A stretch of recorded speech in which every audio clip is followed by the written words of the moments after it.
বছর ক্ষমতায় শেখ হাসিনা স্বৈরাচার, বলতে পারবেন? আচ্ছা ঠিক আছে।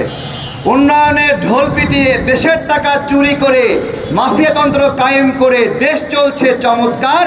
12টি বছর ক্ষমতায় শেখ হাসিনা স্বৈরাচার, 12টি বছর ক্ষমতায় শেখ হাসিনা স্বৈরাচার। চোরবাটপাড়ের পক্ষ নিয়ে নেতাকর্মীদের জেলে পুরে আজিজ বেঞ্জির গডফাদার।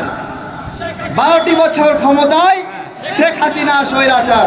প্রিয় বন্ধুরা, আমাদের নিরাপদ খাদ্য অধিদপ্তরের কথা বলেছে, যে আমাদের ছাত্র অধিকার পরিষদের ভাই খাদ্য অধিদপ্তরের কথা বলেছে, পান থেকে চুন খসলেই এই সংস্থা দুটো আমাদের ব্যবসায়ীদেরকে যা না তা হেনস্থা করে এবং তাদের একটা ইউটিউবে ইনকাম হয়, ইউটিউবে ডলার ইনকামের লোভে সম্মানিত ব্যবসায়ীদেরকে এরকম ক্যামেরার সামনে ধরায় বেইজ্জতি করে।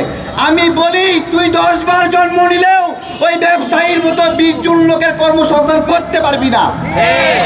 এবং এই ধরনের হেনস্থার ফলে আমাদের এখানে কোনো উদ্যোক্তা গড়ে উঠতে পারছে না, কোনো প্রশিক্ষণ নাই, কোনো সেমিনার নাই, খালি লাইট ক্যামেরা অ্যাকশন ভিডিও করে ইউটিউবে ডলার ইনকামের জন্য ভোক্তা অধিকার এবং নিরাপদ খাদ্য অধিদপ্তর এছাড়া এই ডলার ইনকামের লোভে ধরেছে। এই ডলার ইনকামের জন্য ব্যবসায়ীদের যায় ক্যামেরার সামনে যায় বেইজ্জতি করে। এখন বিষয় হলো, এই কারণগুলোর ফলে ব্যবসায়ীরা যদি ব্যবসা বিমুখ হয় তাহলে তো ইন্ডিয়ার ভালোই হয়, তাই না? হ্যাঁ, ইন্ডিয়ার ভালোই হয় না? কই, আমরা তো একদিনও দেখলাম না যে অবৈধ ইন্ডিয়ান পণ্যের জন্য ভোক্তা অধিদপ্তর গিয়ে হয়রানি করলো। আমরা তো একদিনও দেখলাম না নিরাপদ খাদ্য ভারতের ক্যান্সার আক্রান্ত হওয়ার যে পণ্যগুলো এগুলো নিষিদ্ধ করার জন্য কোনো গবেষণা করলো। তাহলে কি দেশের সঙ্গে শত্রুতা? আমাদের স্পষ্ট কথা, এই সকল 527 ভারতীয় পণ্য নিষিদ্ধ করতে হবে এবং নিষিদ্ধ শুধু নয়, এগুলো বাংলাদেশের সুপার শপ থেকে ফেলে দিতে হবে, ফেলে দিতে হবে, এছাড়া কোনো উপায় নাই।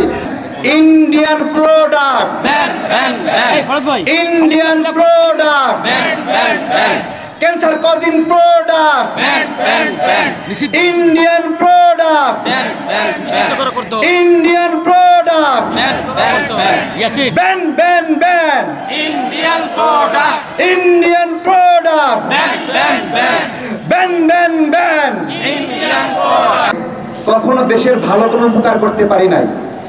আমার মনে হয় এই যে ক্যান্সার সৃষ্টিকারী 527 পণ্যের বিষয়ে আমরা যে প্রোগ্রামটা করছি, আমার খুব ভাবতে ইচ্ছা করে যে কোনোদিন দেশের ভালো কিছু করতে পারে নাই, উপকার করতে পারে নাই, মানুষকে বাঁচানোর জন্য একটু আমাদের চেষ্টা, এই যে ক্যান্সার সৃষ্টিকারী পণ্য, এটা মনে হয় একটু ভালো কাজের মধ্যে পড়বে এবং এই ভালো কাজটা আমাদেরকে সফল হতেই হবে।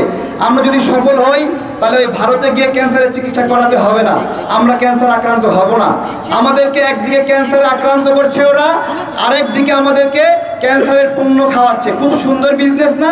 পণ্য বিক্রি করছে আবার ক্যান্সারের চিকিৎসাও করছে, দুই দিকেই লাভ। আর এই দিকে আছে কাউয়া কাদের, ওবায়দুল কাদের, সে বলছে ভারত পাশে ছিল বলে নির্বাচনে বড় বড় রাষ্ট্র হস্তক্ষেপ করতে পারেনি। তো ওই সোভিয়েত নেতার মতো লাগতেছিল। এখানে ইরান ভাই বলল লাল রঙের একটা কস্টেপ লাগাই দাও, এর উপরে আমরা লাল রঙের একটা কস্টেপ লাগাই দিছি। সে কোনোভাবেই গ্রহণযোগ্য না, সে একটা ভারতের দালাল।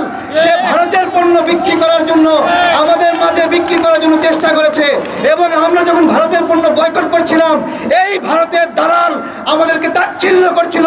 আরে হারামখোর, তুই তো নিজে অসুস্থ হয়েছিস ইন্ডিয়ান পণ্য খেয়ে, সিঙ্গাপুরে গিয়ে চিকিৎসা করে আসছিস, তুই ইন্ডিয়ান পণ্য খেয়ে অসুস্থ হয়েছিস, এখন আমাদেরকে খাওয়াবি, তাই তো?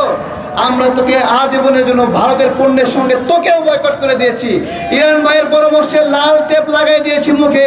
এই লাল টেপ আজীবন অব্যাহত থাকুক। এই ভারতীয় দালালগুলোকে আমরা রাজনীতি থেকে বিতাড়িত করবো ইনশাআল্লাহ।